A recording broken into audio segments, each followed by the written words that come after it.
Hey, everybody, welcome back to Morning Talk with Mike and Paul. I'm Big Mike. Wow, I was in the middle of swallowing and talking at the same time. Yeah, it's a bit, you can't get women to do that. And that's my buddy there. His name is Sir Paul Honeyman out of England. If you're new to the channel, welcome in. If you're a longtime listener, we're glad you had the guts to come back. But hey, today I take a bad view on that. why is that? Why would they need the guts to come back? Well, Paul, It's you not have as a if very you're that terrible. you have a very colorful way of looking at life. No, I don't. I just don't give a shit. There you go. And there you go, guys. If you like I live. pure honesty, you came to the right place. Okay. I had to go through and see a shrink after my second marriage Oh, because I was in a bad place. yeah. That shrink turned around and says, no matter how much it hurts, just say what you're thinking. Yeah. And When you hold it in, it's bad. I've lived that way ever since. Yeah. Well, good. The only one that got hurt from that was my daughter when she found out how bad I was. Right. I went through, I recently got one of those, they call them mental health shirts. It's for those that are suicidal thinking. Oh. They've got a message on the back. To the person behind me, just know that you're needed in this world. Love from the person in front. I got one of them. I got one of them because I went through that. Yeah. I went through it for 5 years. And when my daughter found out, she wasn't supposed to find out the way she did, but my ex-wife never could keep her mouth shut. Yeah. So when she came to see me, she said, Dad, I'm scared. I said, what are you scared of, sweetheart? She says, what things that Mum's been telling me about you. I says, right. I said, sit down and I'm going to tell you everything. Because your mum's turned around and done something the judge told her not to do. Yeah. She was told to keep her mouth shut. Yeah. Now I'm going to tell you everything. And I told her everything and left her in a ball of tears. Yeah. We sat there for about 2.5 hours with her crying. And she said, every time you go to the doctors, I want to go with you. Yeah. And I was still drinking then. So we went down for my next doctor's appointment. And the doctor turned around and gave me the 6-month speech. So my daughter looked at me and said, Dad, stop, please. And this Valentine's Day, it's been 19 years. There you go. Hey, I will tell you that I can't remember. I drank a few beers on the guys' fishing trip. And before that, I haven't drank anything since the meetup. And I don't miss drinking. I do. I couldn't, oh, well, yeah. But I don't, it used to be when I was in the military, I was drunk every weekend. Yeah. I was a mean drunk. Yeah. It just doesn't rule my world. And I did that by choice. Yeah. You know, I'm a very social drinker, but my social circle isn't what it used to be. you know, and I just go, crap. What I used to spend on drinking would just, I should have had a baseball bat to the head. Yeah. Because I spent thousands and thousands of dollars a month, but not no more. And I feel better over it because it takes too long for an old codger to recover from a night of drinking, at least in my case. Well, I found out that if I mixed my shorts, I was mean. Yeah. If I stayed on one short all night, I was a pussycat. Yeah. But hey, guys, I'm glad you guys are in here. Today, we're going to talk about something that had me confused for the longest time. If you've seen the thumbnail, um, it, I started, they have to put a label on everything. And they came out with this thing called black fatigue. And they came out with this thing called white fatigue. And now there's a brown fatigue, there's an Asian fatigue. Everybody has a fatigue.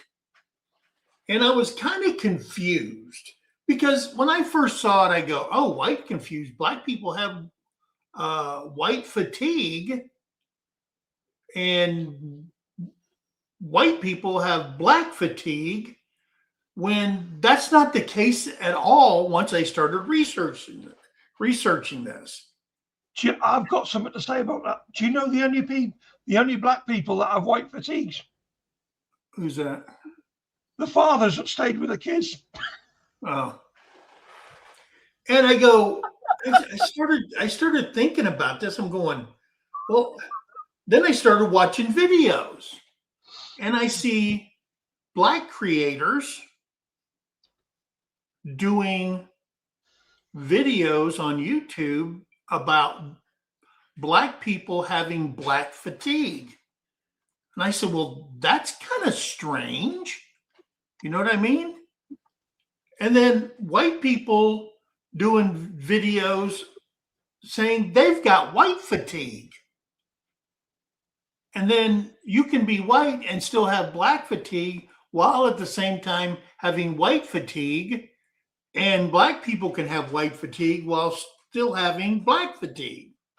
And I'm going, man, are we screwed up or what? So I started looking into it. I'm going, and I started watching these videos, like I said. And oh, Jody, yeah.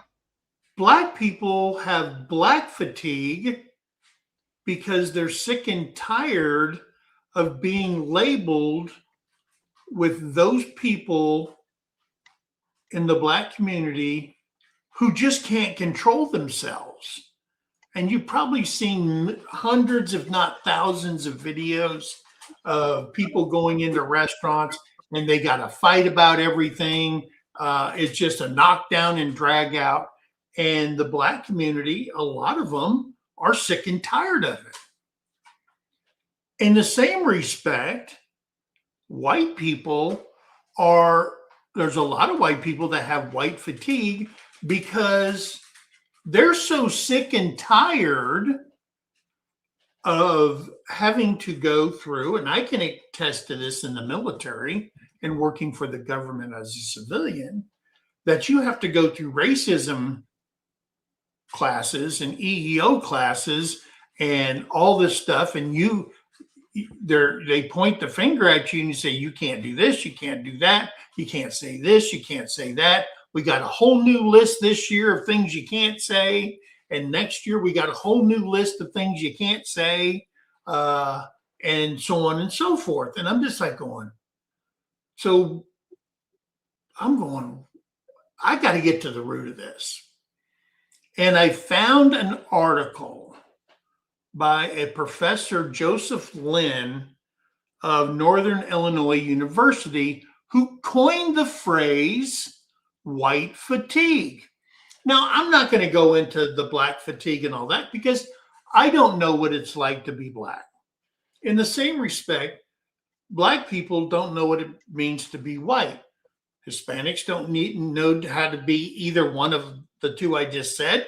And then the Asians can't relate because they don't know what it's like to be all three. They just know what to be is to be Asian and to be discriminated against. Same thing with blacks, whites, and so on and so forth. And then I start watching videos from this college professor. It's called Social 119 or something like that. It's out of Penn State. Great professor, has great discussions on there. And people in the classroom are just going, you mean you can be black and be racist? You can be Hispanic and be racist?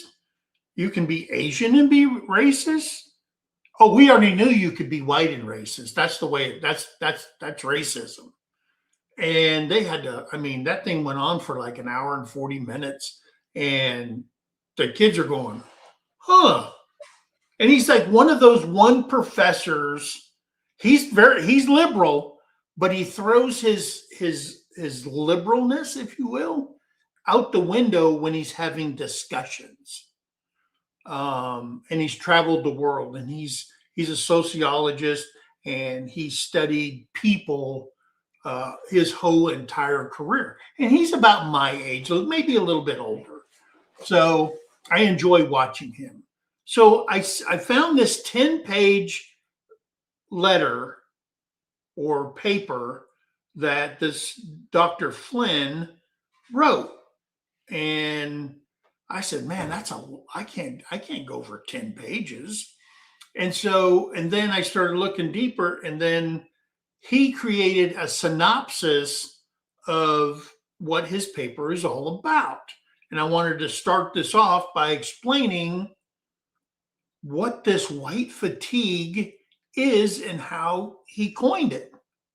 So the article introduces the notion of white fatigue. White fatigue occurs for white students or people who have, because he wrote it as a professor, who have grown tired of learning and discussing race and racism, despite an understanding of the moral imperative of anti-racist and anti-oppressive practices, while Black students learn to combat it. All right.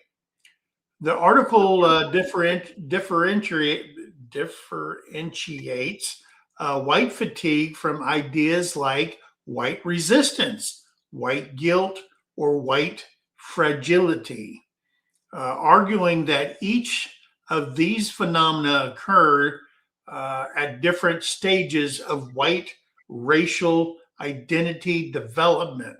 Distinction is also drawn among the white fatigue and other forms of radically based fatigue, specifically racial battle fatigue and white people fatigue syndrome. Further, drawing on the notion of stereotype threats, the article considers the challenges for white students learning about race and racism while simultaneously resisting being labeled as a racist.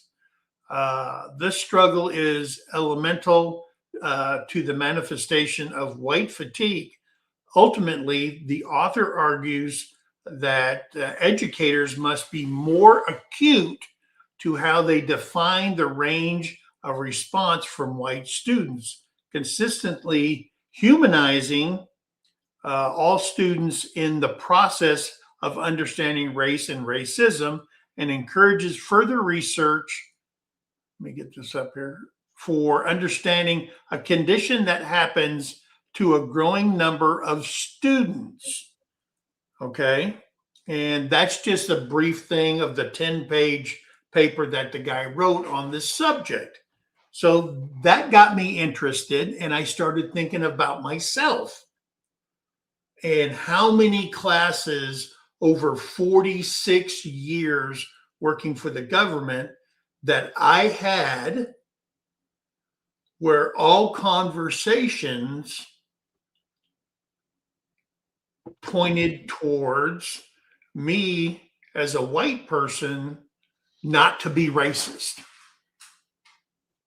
Okay.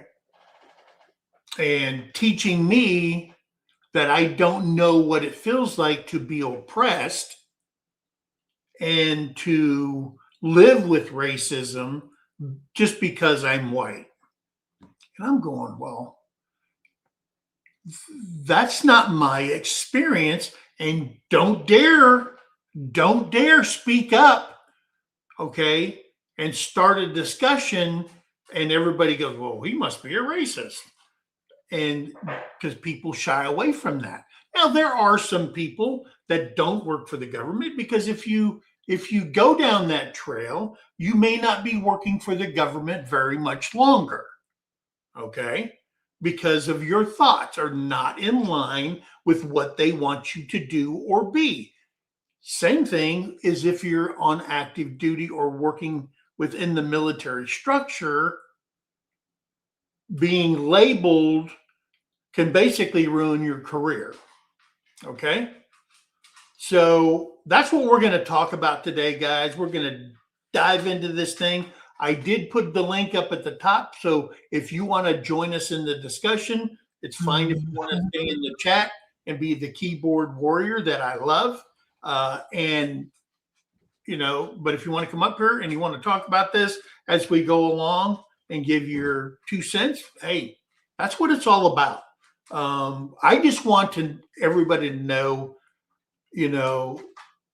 if you're thinking what I'm thinking, we now have a label, and it's called white fatigue. And it's not against anybody else. It's against the people basically on the apologetic tour for my entire race. Okay, let's put it that way. And I'm kind of tired of it. I'm kind of tired of talking about racism, but it's everywhere you turn. It's there. If you're not doing something that someone likes and they feel, you're racist. We throw the word racist and racism around like it's a freaking pronoun. It's like an everyday word, and does the meaning really have meaning anymore if everybody tells everybody everything you do is racist? So anyway, we got some great people in the chat. I did see Tamara in here. Good morning, Tamara. Julie Cook, welcome in. I think I saw Dawn over at our yes, she's here. Farmstead. I see Debbie Droxen here. Jody Young, I hope you're feeling better, darling. I heard that you were having some issues. You had to go back to the hospital. There's Bowen over at Thunderstick Homestead. Karen Breast, there's our favorite Karen. Jamie O'Rourke, welcome in. I just warm your hands up, Karen. There's Joe Fix It for you. Welcome in, Joe. Oh, Jody, please pray for me. I'm in the hospital with severe bronchitis. Oh, Jody, you are in our prayers. Trust me. You are in our prayers. And she gifted also 5 empty homestead memberships. Oh, you're such a sweetheart. We absolutely love you. And thank you for all your support and for being a sponsor. She can't come to the Mid-America, but she wanted to be part of it. And she is a sponsor for the Mid-America YouTube meetup. And all her donations she has been giving us, and we've been counting the memberships. We've been moving that over, the monetization or the money over, and putting it in the Mid-America account so we can use that for the meetup and the meetup purposes only. Terry's really good about that. Let me see. All right. And I wanted to put that one up there too. Thank you so much. And please, everybody, please put Jody in your prayers. She's always in my prayers. You were saying about this white fatigue in the military. Yeah. I've got a great story about my old man. He was a sergeant at the time, walking across the parade ground, and the sergeant major was walking the other way. And all of a sudden, this corporal shouts to me dad, "Hey, Honky, how you doing?" Black as the ace of spades. And me dad just shouted back, "How's it going, Spade?" Well, see, that tells you as a society that, and nothing happens, and I've seen it year after year, decade after decade in the government, that it's okay if it goes one way, but it's not okay if it goes a different way. And that's just wrong. Okay. Well, the sergeant major called them both over. That's not allowed. And my dad says, "Beg pardon, sir?" Says, "That's not allowed. You're Sergeant Honeyman and he's Corporal Thompson." Yeah. Says, "Yeah. And we're also Honky and Spade." He says, "Not on my bloody parade ground, you're not." Yeah. Well, I will tell you that I personally, I gave a soldier, I pushed an Article 15 on a soldier, and I had reminded him several times that it's not okay to use the N word, even if you used it back home all your life in normal conversations. You can't say it here. And oh man, I had EEO going down my backside. I had people are going, I said, no, it's not going to happen. You are condoning that. You're saying that if certain people can say it in public, you're saying it is okay to do that. And it's not. And if you, I don't know if anybody's ever seen the YouTube interview with Morgan Freeman. Yes. He was talking to the crazy ass Don Lemon. Okay. And Don Lemon asked him, "Does racism exist in America?" And he said, no. Morgan Freeman said, no, it doesn't. Well, systemic racism. No. And he goes, what are you talking about? You don't think there's a problem? And how are we going to combat it if there is? He goes, stop talking about it. As long as you make it a point of confrontation, as long as you're posting it on the news one-sidedly, saying, hey, this happened to this person, but the same thing happened to somebody else, and it never makes the evening news at all. What they're doing is they call it race baiting. Okay. And that's what Morgan Freeman talked about. He goes, stop talking about it. All right. If it's out there, it's out there, but stop talking about it. The more you push the narrative, the more people are divided.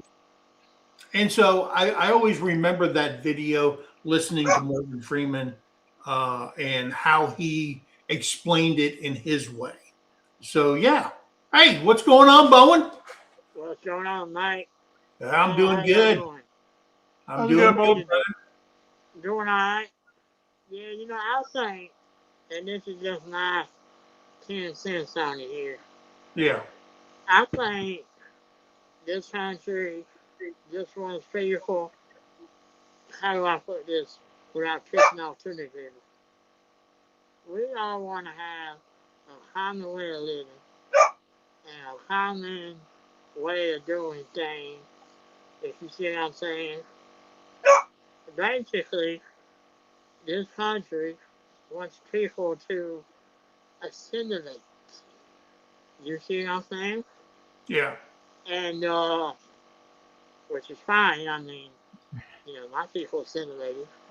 But, I think the crux of this whole issue is different people want to live different ways, and there's a proportion of this society that, you know, we kind of want to live a certain way.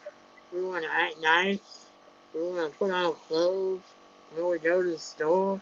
Yeah. You know, stuff like that. You know, I don't really think it has anything to do with race, to Yeah. be honest.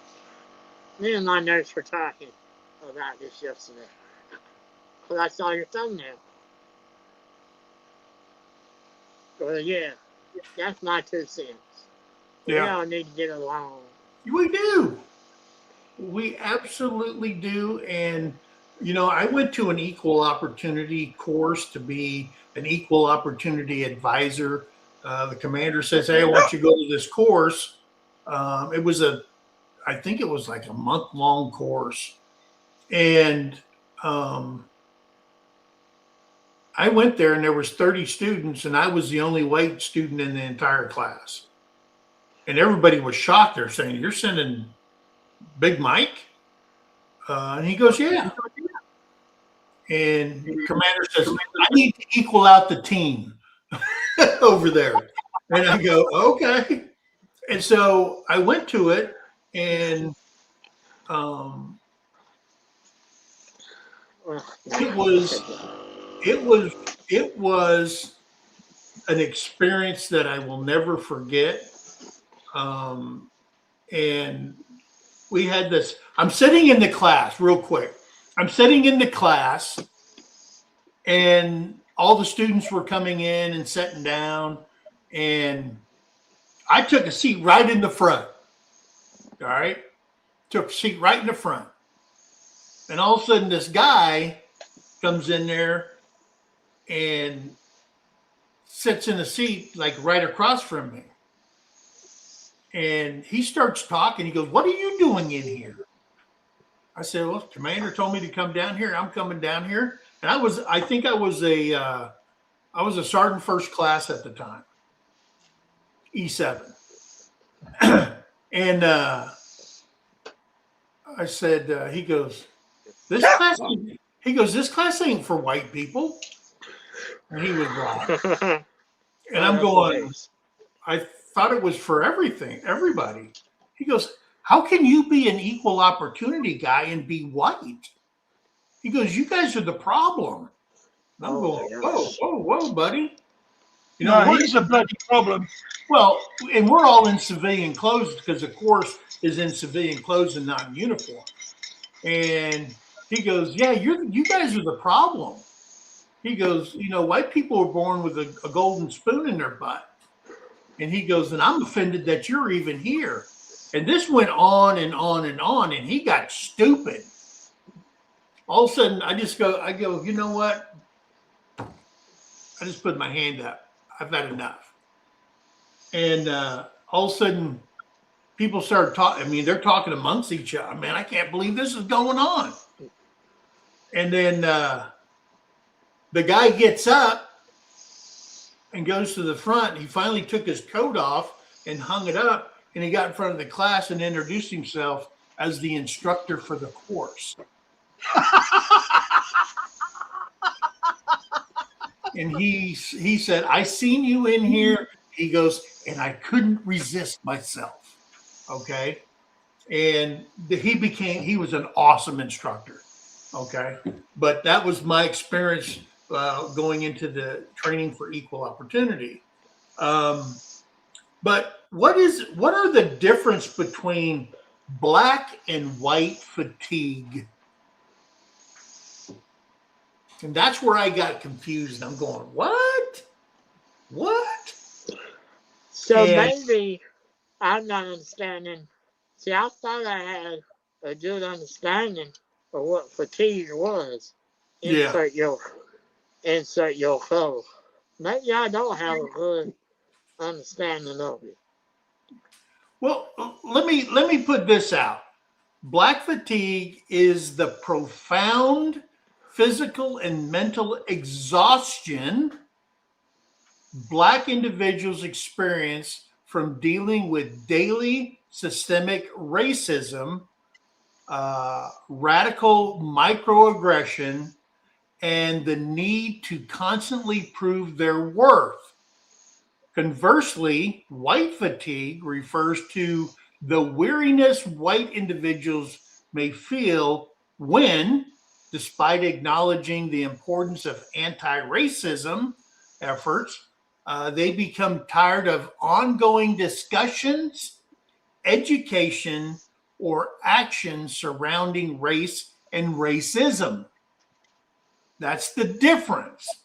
Now, can you be black and have black fatigue? You certainly can. There's thousands of videos of creators trying to explain why they have black fatigue, because they're sick and tired. Like one guy said, I am so sick and tired of going into the Walmart and the only people you hear fighting, screaming, and throwing fists are black women, acting the total ass in public. He goes, I'm sick of it. All right.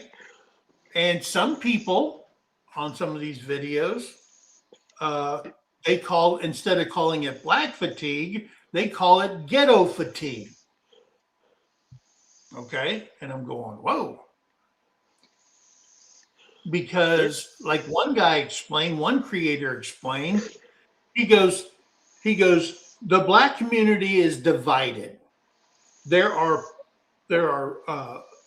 black folks who go to work every day, raise a family, raise their kids, do everything, pay their taxes. And then you've got another side. And he explained the other side and why he called it ghetto fatigue. And he goes, and I and millions of other people are sick and tired of this crap. All right. On the same respect, white people with white fatigue get tired of being told that you're a racist just because you're white. Okay. I've got white fatigue just because I'm sick of the bullshit. And they're also sick and tired of having to be educated every year or whatever at their jobs or whatever through equal opportunity to explain to you as a white person that don't be racist. This, if you do this, if you do that, you can't say this, you can't say that, yada, yada, yada. And in the same respect, what one race can talk or say, you can't say. And it went on and on and on. And I'm just like going, wow. I said, there must be a lot of people on both sides that are just fatigued and need a Red Bull or something, because there's a lot of people with a lot of fatigue out there. Okay. Yeah. So that's the difference between the two. And the one thing that I got out of there is the profound physical and mental exhaustion that people get because of this. Okay. And how talking about it, and I know there's a lot of people. I'm the same way. I just want there to be one race, and it's the human race. Okay. Yeah. People are not going to leave that alone. They live for division.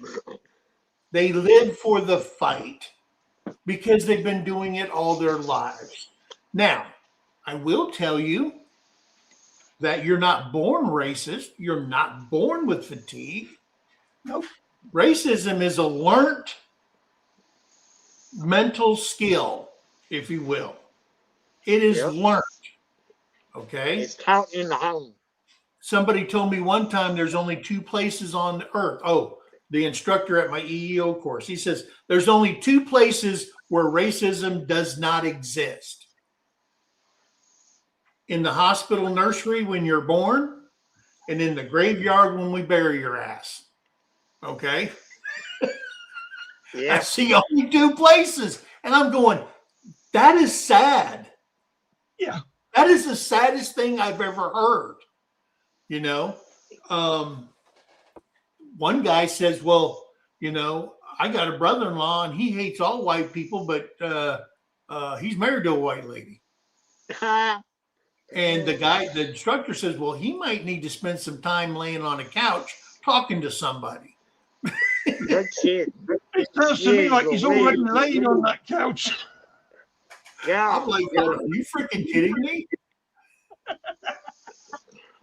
So, and then there was articles where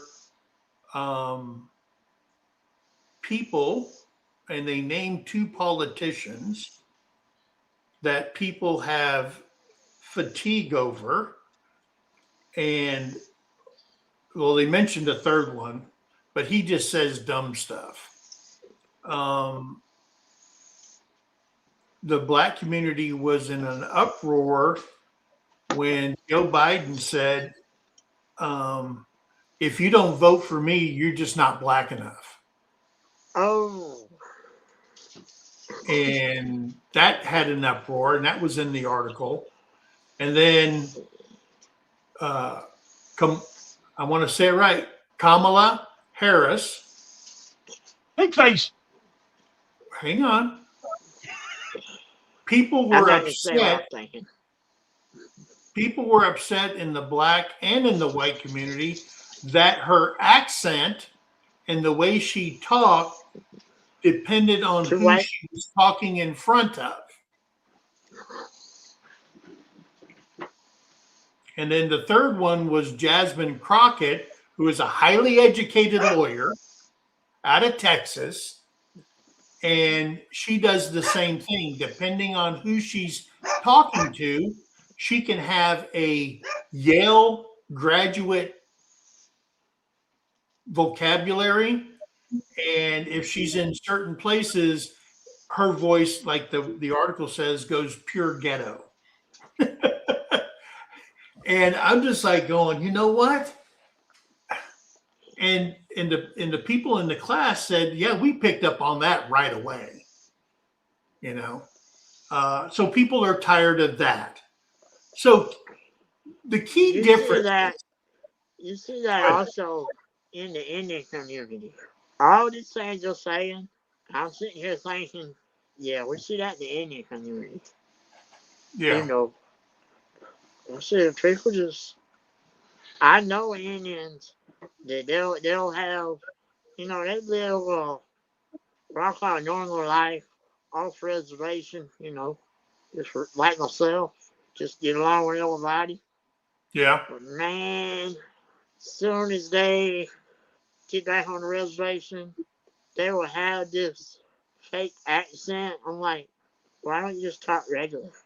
Yeah. I don't do that. Yeah. I don't do that when I come here. Why you gotta do all that? And they just feel some sort of way, like they're trying to fit in. They're trying to politic is what they're doing.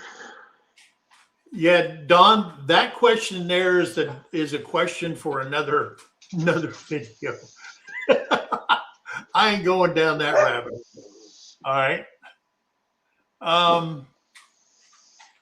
Let's see. I'm trying to get through these comments.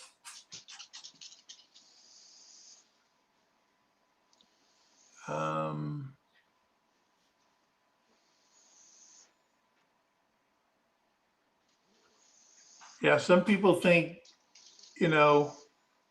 it's kind of a delusion that if people of color they can't be racist because they're of color. You don't know what the definition of racism is. Okay. Yeah, I agree. So the definition of racism: one race against another. Well, it doesn't matter what color it is. Well, it's basically the whole, you're placing a label of hate on a whole group of people, a whole race of people. Okay. Now, you may hate union workers. That doesn't make you racist. You just hate that, everything went up. As everybody goes union, the prices of everything skyrockets. Okay, because you put a bolt into an engine for $39, $40 an hour plus benefits, while somebody's digging a ditch for minimum wage. That's why people hate that, and they like the right to work states. The key differences: source and cause.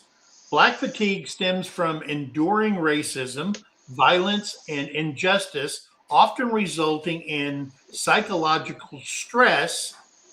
Okay. Okay, Rowan, take care. White fatigue stems from the emotional energy expended in tackling, learning about, and discussing about anti-racism. Okay. Mike, So one's Mike. fighting against it, and the other one is tired of being taught and, teacher explained, and you can't do this and you can't be this, and so on and so forth. Yeah, Paul. I was trying to let you know that Bowen's having a drop off because his phone's dying. Okay.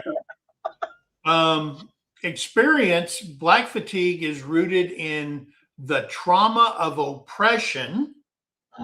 White fatigue is rooted in the frustration of dealing with complex or uncomfortable and often long-term social issues, along with a constant apology. Okay. The purpose: black fatigue is an involuntary survival-based exhaustion. White fatigue often represents a desire to disengage from uncomfortable social justice dialogue. Okay. So in short, black fatigue is a reaction, all right, from experiences, while white fatigue is reaction to engaging in anti-race work or education. All right. So, I mean, you can look at it. Yeah, I get it. And when you're constantly doing that, and the government is they're doing a horrible job. I couldn't talk about that when I was in, but they do a horrible job of teaching anti-racism in one direction. Okay. Leaving the student to think that even the government thinks if you're of color, you can't be a racist, only if you're white, and that's why we're educating you. Now, they have to do one thing, though. They have to put everybody in the same class. They can't just say, "Hey, all the white employees or soldiers, you need to go to the class over here so we can teach you about racism and anti-racism and rhetoric and all that stuff. And then everybody of color, you need to go over to that classroom because we're going to teach you how to combat that over there." They can't do that. So they put everybody in there. And I don't think I've been in a class where it became disruptive because of the conversations. In the long run, so then in the long run, nobody gets the value that they want to teach you out of the learning. Everybody starts choosing sides, and then they shut up and nobody's going to talk. They fold their arms in a defensive mode. I watched it. You look right down the aisle and you see them, and their arms are crossed, and I'm done talking. They just shut you out. But you got to go through the training every single year. Okay. And they do the same thing for sexual harassment, stuff like that, because they haven't changed. I would say the last time they changed sexual harassment training in the government was probably 10 to 15 years ago. Because I can set and do work, and when the test comes up, I already know all the answers because they're the same answers they've had for 15 years. So, now I think, well, right before I retired, they started making it mandatory uh, uh, in classroom and not on the computer no more, because everybody was maxing the test and racism still existed in the government. Sexual harassment still exists in the government. So they're saying, oh, they're just pencil whipping this thing. Yeah, that's what they were doing. So now you have to sit in an auditorium, you have to listen and get the information. So that's what they were doing. Um,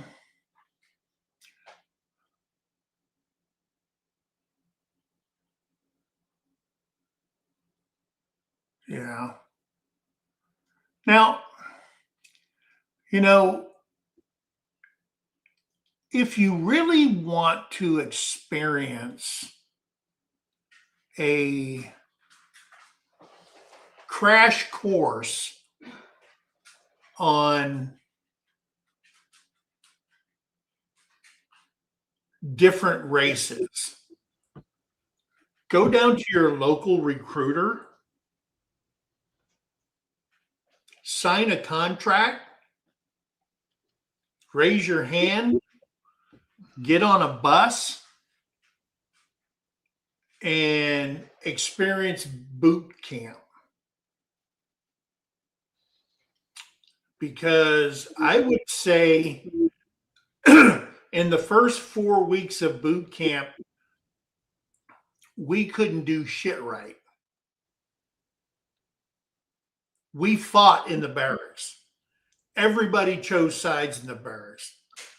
One group of people would be over here, another group would be over here, and you could see people migrating towards what they felt comfortable with, meaning a race. Okay. They felt comfortable, so people migrate together. Same thing in a mess hall. Same thing in a mess hall, because you can sit wherever you want. And one of the things I learned in equal opportunity class, they said when you go back, stand in the door and look where everybody sits in a mess hall. Dawn Okay. says she's not falling for that again. And you'll see people will gravitate naturally to what they or who they feel comfortable with. Yeah. What do you think caused that? What? What do you think caused that? What is it? Peace? My fingers are purple. I don't know.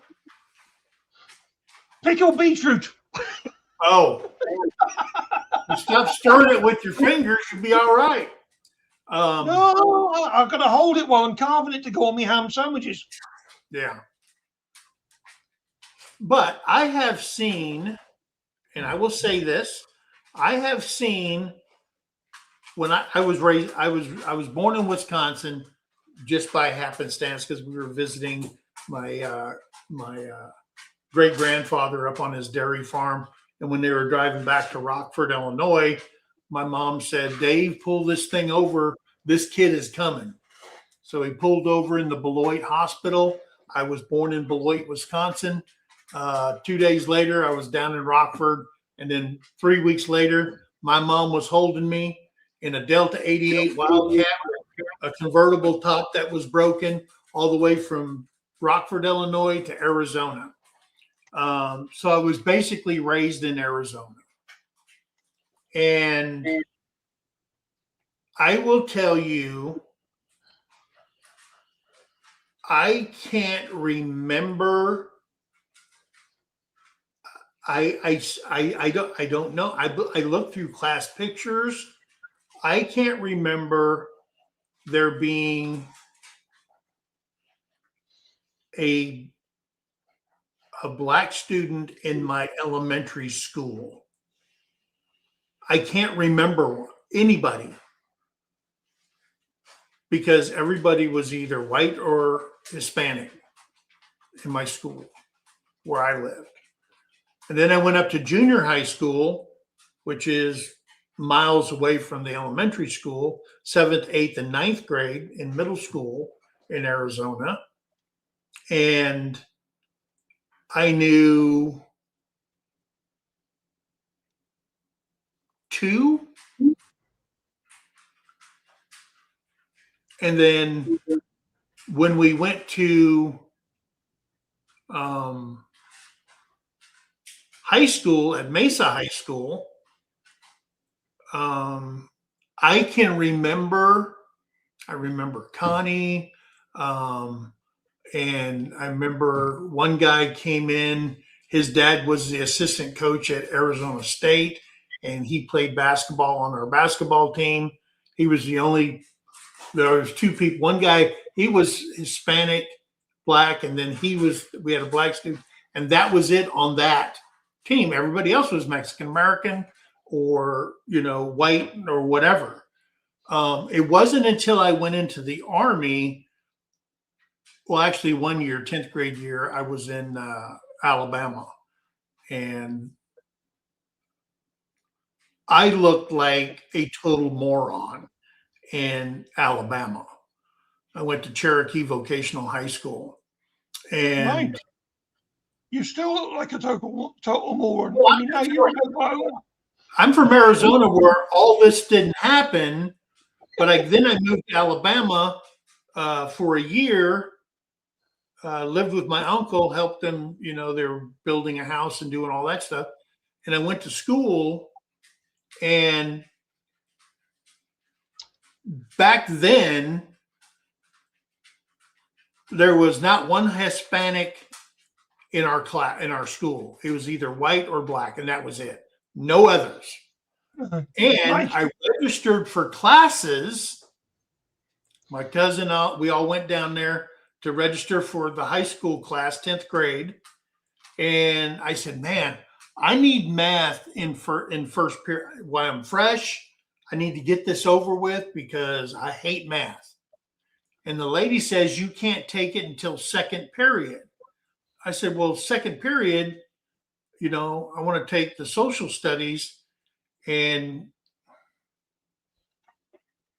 Rebecca says to tell you there's no drink in the basement.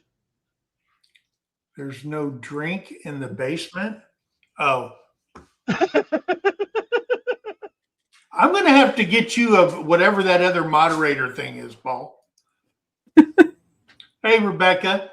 Morning. So they were telling me, the lady says, she goes, and she was listening to me talk, and she goes, boy, where are you from? I said, well, I just moved here from Arizona. And everybody that was standing around, they go, Arizona? And she says, now listen, I'm going to explain this to you because we do things different here in Alabama. And this was back in 76, 77, whenever it was. She goes, all right, now the colored kids take math in first hour. So you can take math in this hour. And you're going to have to take your social studies in fourth period because the colored kids got it in third period, and so on and so forth. And then she goes, and if you want to do sports, you have to do sports in seventh period because sports for the colored kids are in sixth period or whatever it was. And I'm going like, what? And I wasn't used to that. I said, I thought there was no such thing as segregation. She goes, no, everybody goes to the same school. You just ain't sitting in the classroom with other people. So we met the mandate for the segregation by everybody going to the same school. There's too much fighting. We had to do something to stop all the fighting in the classrooms and the disruptions and all that stuff. I'm going. And then later on, I found out that the varsity had an A team and a B team. And it just so happened that all the white kids were on the A basketball team. And guess where the black kids were? They were with the Bees. They were over on the Bee basketball team. And I couldn't believe they were doing that, but they were. They said it stops a lot of the violence on the court. I said, well, what about football? Oh, hell, we just throw them all in there. They fight anyway. I'm like, are you freaking kidding me? And that's what I experienced in 10th grade.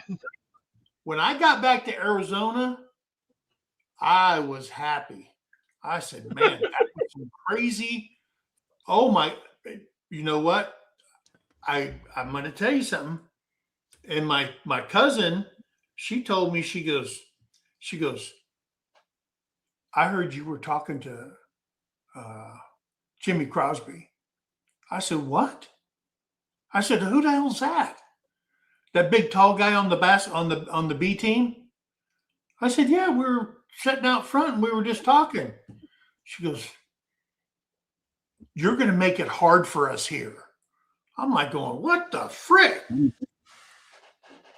And so I experienced that. But if you go to the recruiter and you sign on the line, raise your hand, get on the bus, you're going to see what pure chaos is in the first 4 weeks of basic training.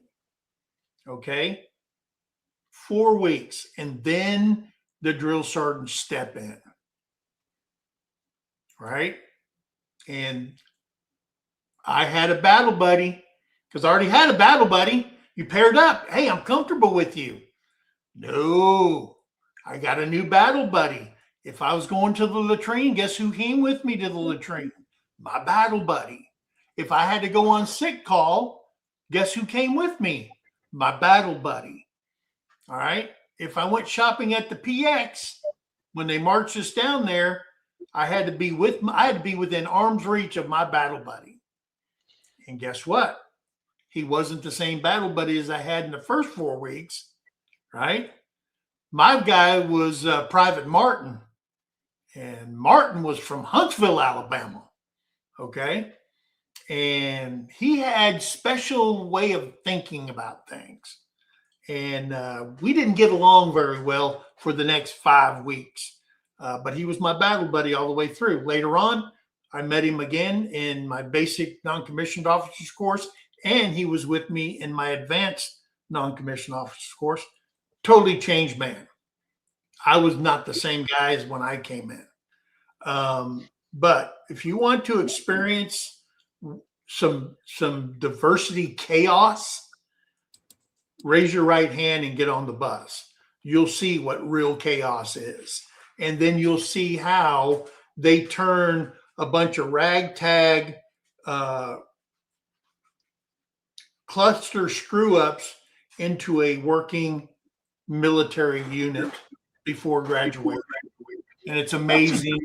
They've been doing that for decades and decades. And somehow that's a difference between yours and ours. Yeah. Because when we first got to basic training, it wasn't a case of waiting 4 weeks. They started as soon as we set out. Oh, no, they started, but we were screw-ups. We couldn't do nothing right the first 4 weeks. Then they built us up as a team afterwards. No, they started us straight away. Yeah. We went up, we picked up our bags, walked up to the floors where our rooms were, and we were told who was in our room. It was all sorted before we got there. We had 2 whites, if there was enough, a coloured and a Hispanic in every room. And if you didn't get on with somebody, it got sorted. Because third week, it was called milling. You put the boxing gloves on and you go to town. Yeah. This conversation has really made me think about what my father told me. Yeah. And my dad was in the Army, but he wasn't in there long because of medical issue. And he said, you never look at a person of their color. Nope. Never. That's how you ruin your career. Never. You know, so I have my best friend is black. Yeah. My best friend here in Columbia is black. Yeah. To me, she's my sister. Yep. She is, you know. It's like there's times when we're driving, there's people that look at us like, Welcome in, What's- Jacob. what's going on here? You know, I'm like, hey, she's my friend. Yeah. You know, and I will tell you that one time one person, I think I was at the First Sergeant's Academy in Fort Bliss, Texas. And they were talking about something, and somebody asked me, well, how many black friends you have? I said, frick, I don't know. I don't have any. And they go, see, that's racist. I said, but I don't have no white friends either. Y'all are just acquaintances. I don't have time to have friends, you know? Now, I will tell you right now, in my life, I have one person that if you wanted to put a label on him as a best friend, I have one besides Terry. She's my wife. I have one friend that I could call him and he would drive 300 miles to help me out. And I would do the same for him. One. Everybody else are acquaintances, YouTube family, you know how we talk about that and stuff like that. But to say somebody says, well, man, I have freaking tons of friends. I don't look at friends that way. Me neither. If I can trust you with my life, and it might be a military thing, I can trust my friend Carl with my life. And I'm hoping he feels the same way about me. I helped him through divorces. He helped me through divorce. And we just know each other so freaking well that I can say I have one bestie, if you will. And that's it. You know, everybody else is friend-wise is on YouTube, old military buddies. If it wasn't for Facebook, I would never see him again the rest of my life. We stay in contact and stuff like that. But, you know, I take the word, you are my best friend. Because, you know, you can have a lot of friends, but you can only have one best friend. Yeah. It's like a best man. You don't have like 4 best men. You know, you have grooms, and then you have your best man or your maid of honor. All right.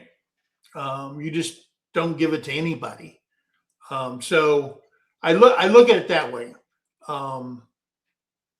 So, and that's what I told him. I said, I don't. And he said, well, you're different than a lot of people. I said, well, I mean, look at it in my perspective that I value that best friend label maybe higher than some people do. Okay. Because me and him, we've had conversation in the latrine, him sitting on one pot, me sitting on the other one, and we're comfortable with each other. Okay. And if you've ever been to a military training base that has group toilets, like at National Training Center, where there's, 30 toilets on each wall, there's no walls, it's just toilet after toilet. And then the urinal tray goes along the wall in front of you a little ways away, and people are peeing while you're sitting on the toilet having conversations and stuff like that.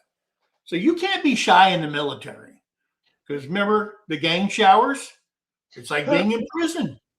You got the gang showers in there, and the only thing you don't do is you don't drop anything and you don't look down. That is a rule. That's where soap on a rope came from.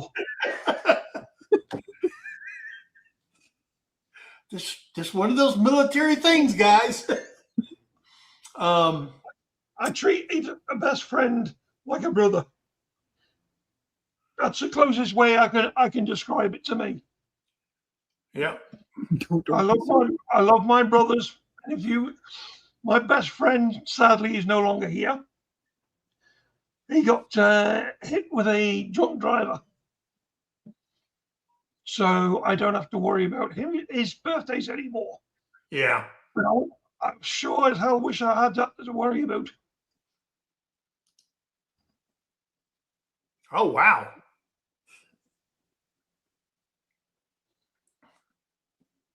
Were your relatives like on Captain Cook's ship way, way back when, where they sailed around the world with Magellan? Wow. Her family was Captain Cook's family. That's When that's when kind I of like the old Navy thing, you know, a girl in every port. Wow. when I did my 23andMe, it said I had Italian in me. I was like, what? Oh, you didn't. Somebody a long time ago did.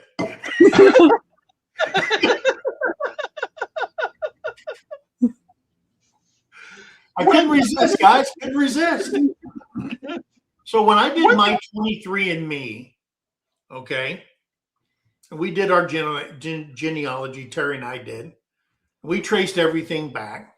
Then we did the 23andMe while we were over in Korea. And it was telling me Irish, English, and then a little bit of German, and then up in Norway.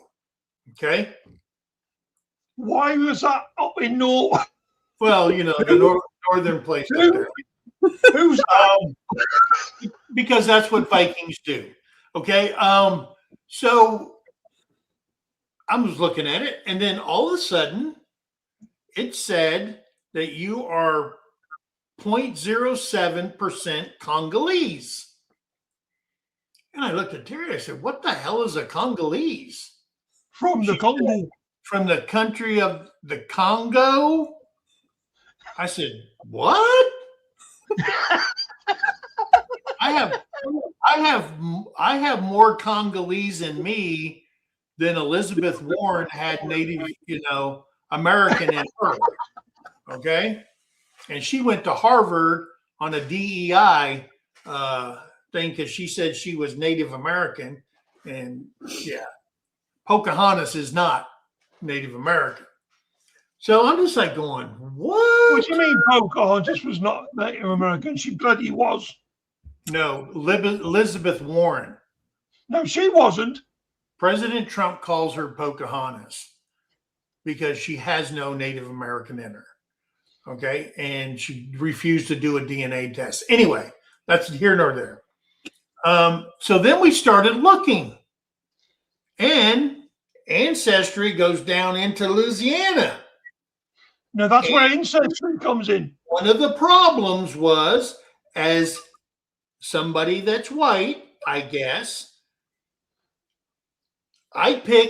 we chose the wrong sister. Everything we thought pointed to that sister. But when they did the census back then, that sister had another sister that lived in the house with them. And of course, if you were white, they put a W on the census thing, if anybody's done genealogy. And if the people living in your house was black, no matter how much or how little, they got the big C next to those because that meant color. When you're looking at all the census and stuff way back when. Some people would even say, that's pretty freaking racist that you're naming all the ethnic groups in your house and all your slaves and all that other stuff. But when it came to the household for the census, that's what they did. Well, she had a half sister because Daddy, who owned the slaves, was doing a little extracurricular activity with the slaves, which created her. And that was the sister I was supposed to choose instead of her other sister. I said, well, there's no way it could be that sister. It has to be this one because there's only two girls. But in fact, when you did the 23andMe, my white brain says there is no freaking way. Trust me, do 23andMe. You might be surprised because everything I was told of our ancestry, then I started questioning everything. And what I was led to believe was not really what my family makeup was all about. Okay. And that's how we found out that I have more Congolese in me than Elizabeth Warren has Indigenous Americans in hers. So take that, Elizabeth. The only time Elizabeth Warren's ever had Native American in her is when she was dancing on the table. So here's another thing that pissed me off. Well, when you talk about white fatigue, constantly hearing white people apologize. Don't apologize for me. Nope. Okay. I was not born, nor was I alive way back when. Okay. Way back when they had slavery. You started it. I had nothing to do with it. Leave me out of your conversation. And that's the way I always thought. I'm not talking about it because you're not going to change nothing. That's why they call it history. You can't change what happened then, but you can change the way things are now. Yeah. And what really pisses them off. Judge me on me and not what happened way back then. And it's so far removed now, you can't, in my mind, as having white fatigue, hearing people saying, I'm oppressed now because you did this way back in the 1800s. I'm sorry, I can't change that. Okay, I can't change it. And as much as you degrade me or talk about me or point the finger at me and stuff like that, I can't change that. All I can do is be a good person to everybody I meet. Yeah. Okay. When I was a drill sergeant, I was pretty damn clear to all my recruits. You're all equally worthless to me. Okay. And then when they graduate, be like a proud daddy because all 30 people can march in step, in tune. Okay. Now, there's been times that I've told soldiers, do not sing in my formation because you sound like a cat getting its tail ran over by a rocking chair. Do not sing. And he would just go like this. But I said, you will move your lips, but you will not sing because you suck at singing. All right. And you're making it look bad. So with white fatigue, concentrating on the white fatigue, since I'm not black, of course, I can't understand what people of color feel. I don't know. Like I said in the beginning, I don't know what it feels like to be Hispanic. All right. I don't know what it feels like to be Asian. I don't know what it feels like to be Indigenous Americans. I don't know what it feels like to be a Black American. All right. I don't know. But I do know what it feels like to be a white American and being pointed at it all the time and hear the word racist. I am exhausted with all that. I'm exhausted with people of my race apologizing for my race when you have nothing to apologize for. Just be a good human being, okay? And treat everybody with kindness and respect. Get over it. Okay? Them idiots that go around apologizing the white ones that go around apologizing for the white people. They all need put in front of a white person and given a damn good slap Yeah. to wake the stupid out of them.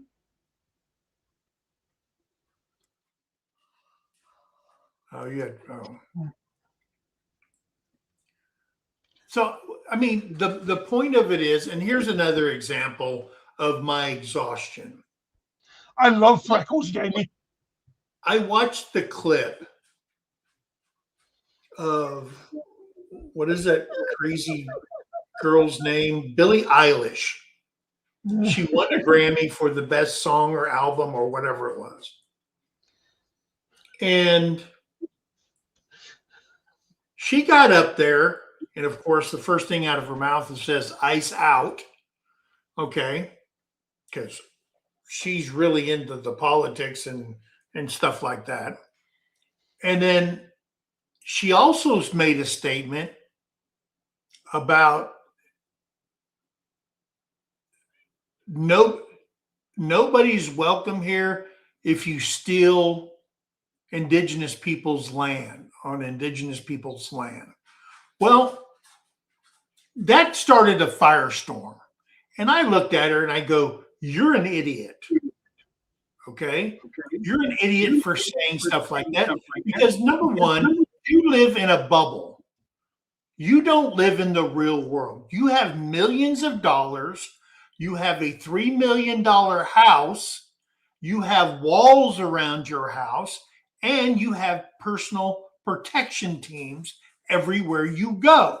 So you don't live in the real world. So please do not chime in with your bullshit."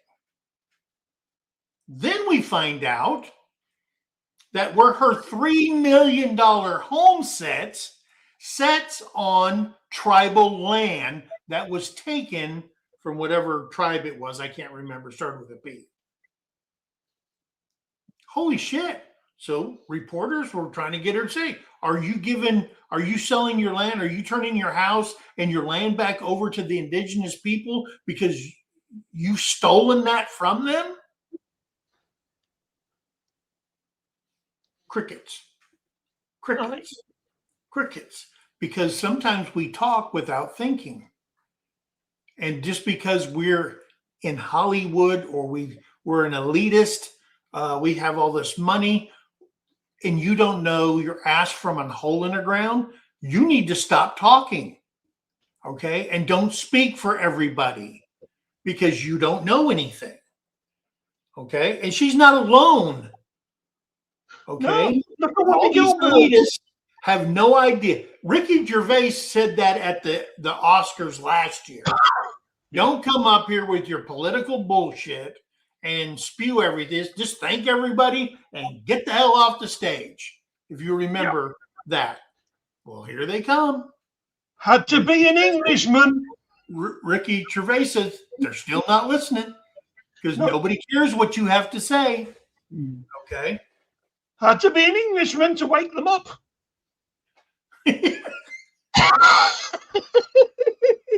Yeah. I mean, she's just another turd in a bag of shit that you picked up. Okay. I'm sorry. I hate people like that, my moral compass and blah, blah, blah. And you just put a $3 million house on stolen land, if you will. Now, where did the indigenous people come from?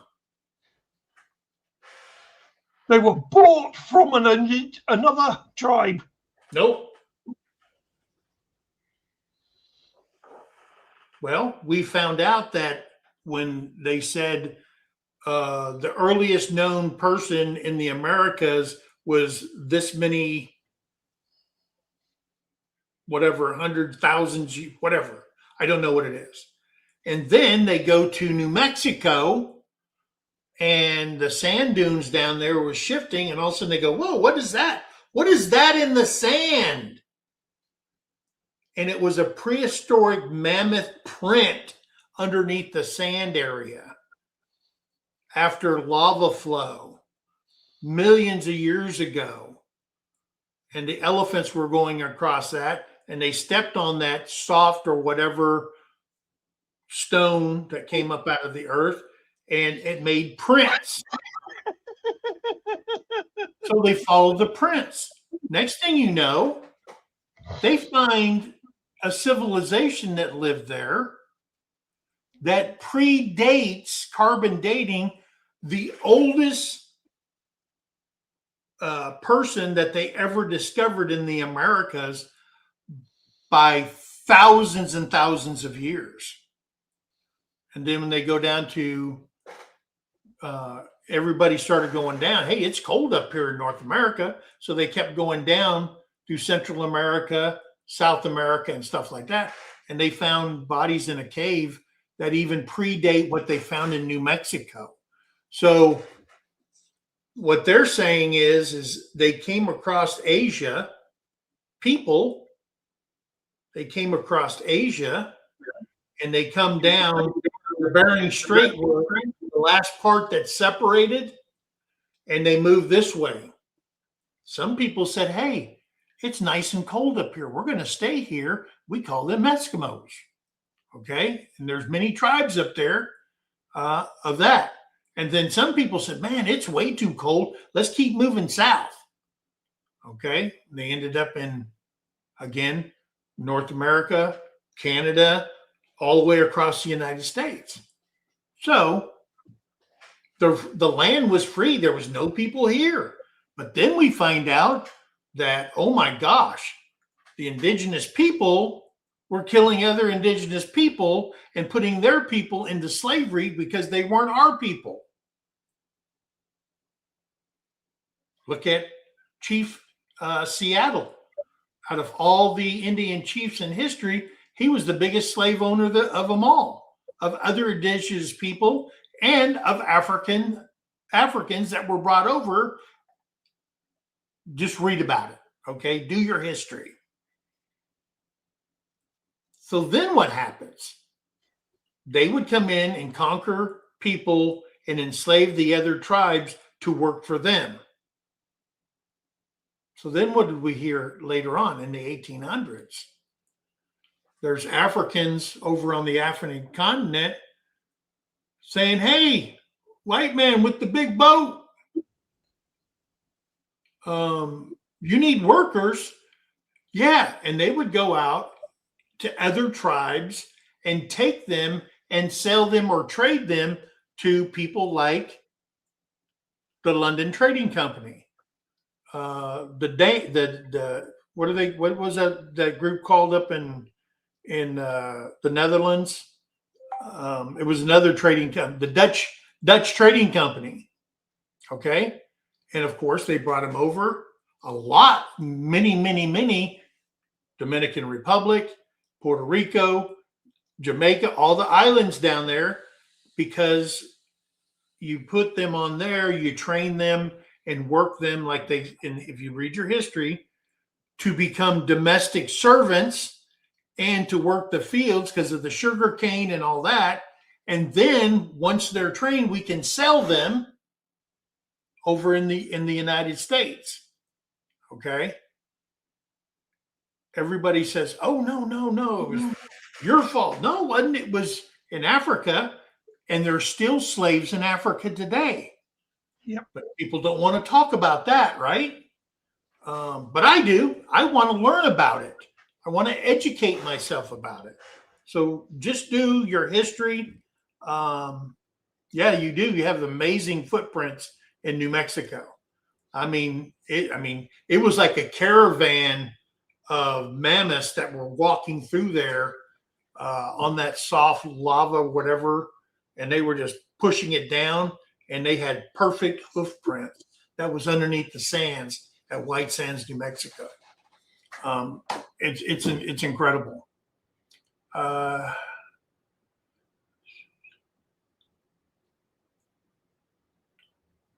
Yeah. Athletes are the same way. I mean, they're all, when you have money and you don't have to live in the real world because money allows you not to live there. Yeah. If you got that much money, buy your mama a house. So, so again, like I said, white fatigue is a concept coined by Professor Flynn to describe the weariness or exhaustion experienced by white people who, while acknowledging that racism is wrong and it does exist, feel tired of discussing it, learning about it, or fighting against it. It is often arises when individuals move beyond understanding individual prejudice to grapple with the complexity of systemic racism. And again, guys, racism isn't just born into you, it is a taught. Okay? It is taught, it is learned. Okay?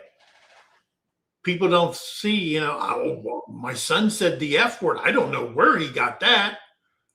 Just remember what you're saying at home. Kids pick up on that. Well, dad was mad and he said the F word. So if he can say it, it's okay for me to say it. And if you don't correct them and you don't correct yourself, I put it like this. If I'm a young man and I see my dad whooping the dog crap out of my mom every weekend or every time she opened her mouth, and I've gone, and I become a man, hey, that's what men do. Your woman runs her mouth, you close it for her. Okay? And that just keeps going on and on and on. Okay? Same thing with racism.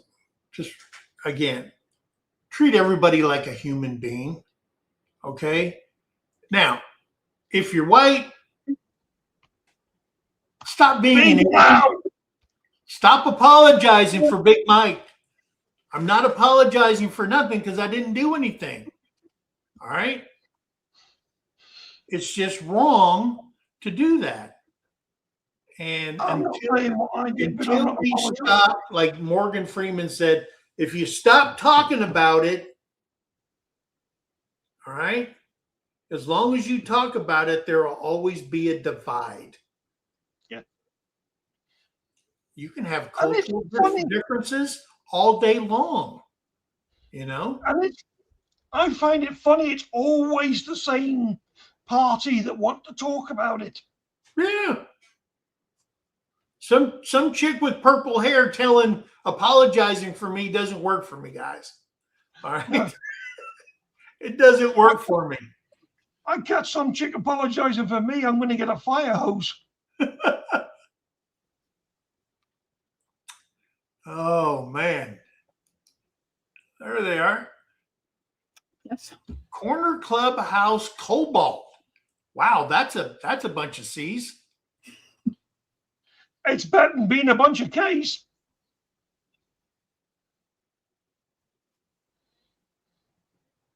But welcome in. Glad you're here.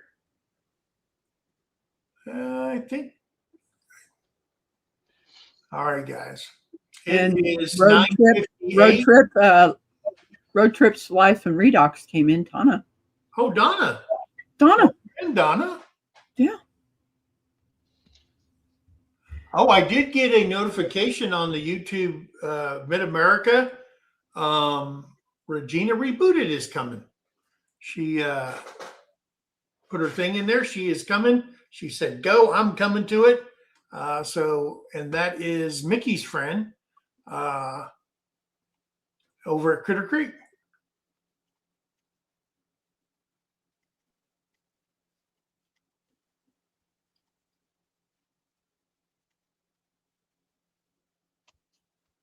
Yeah, it just. Hi, Julie. See, here's the thing. If it's on TikTok, don't take that as gospel. If somebody gets on there and says something, all right. If it's on YouTube, you know, treat it like you would, hey, here's a great idea that works for your chickens or for whatever.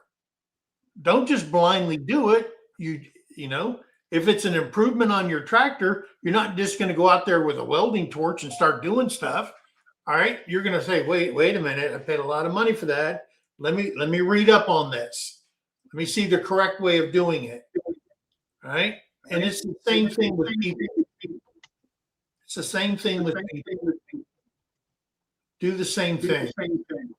If you meet somebody and they're of a different color, different ethnic background, whatever, get to know the person. Judge them by, their character and the contents of their heart and not the color of their skin. Okay, guys? There's too many great people out there that is missing from your life if you don't do it. Okay? A lot of great people all over the world. So yeah, guys, I want to thank you guys for coming in. Rebecca, thanks for coming in. I want to thank Owen for coming in earlier. I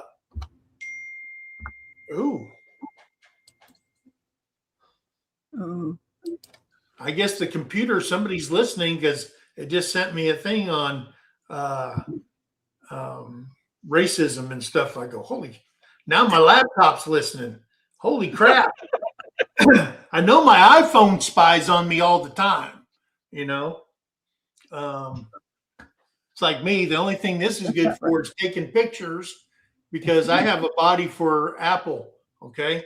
I can change it, make it thin, skinny, and everything I want. So it's not the real me. But hey, one big piece of news I want to put out is last night I got notified by the Veterans Administration that I am finally 100% disabled. 25 years of working on this, guys. They finally said, all right, we concede. Okay. You probably, because they denied me both of my hips, my total hip replacements. But they finally conceded with the doctors I went to, the write-up letters that I put together, that yes, indeed, if you have a back as bad as mine, it will change the gait in your walk. It will mess you up. It'll mess your knees up. It'll mess your hips up. And by doing that, it ovaled them. And then it caused arthritis inside there. And they just stopped working and they were just painful. So they finally conceded to all that. Yes, it is secondary to your totally screwed up back. And they granted me 100% disability. So I am happy that 25-year struggle is over. So anyway, guys, want to put that out. And then Monday, we will have Monday Morning Blues. We'll be talking about what you hate about Mondays. There's a lot I hate about Mondays when I was working. Okay. And then Tuesday, we'll have an open mic on Sergeant's Talk TV. Jason will be back. We don't know if we'll have another special guest or not, but I want to thank Anthony from Country Road Cure, Sergeant Anthony Gratz, for coming in and filling in for Jason while he was down in the Bahamas with his mama, having a good time down there on that cruise extension. So we will see you then. And then Wednesday, Terry and I will be right here hanging at the homestead. Okay. Hope to see you guys then. We will have the thumbnails up and all. I think we already got the thumbnails up for Monday. So I will see you guys on Monday. I don't know what Paul's doing. He might be in the toilet for his morning constitutional. But guys, be kind to one another. Help somebody in need. And always think of that. Guys, we love you. God bless you. We'll see you on the next one. Bye, guys.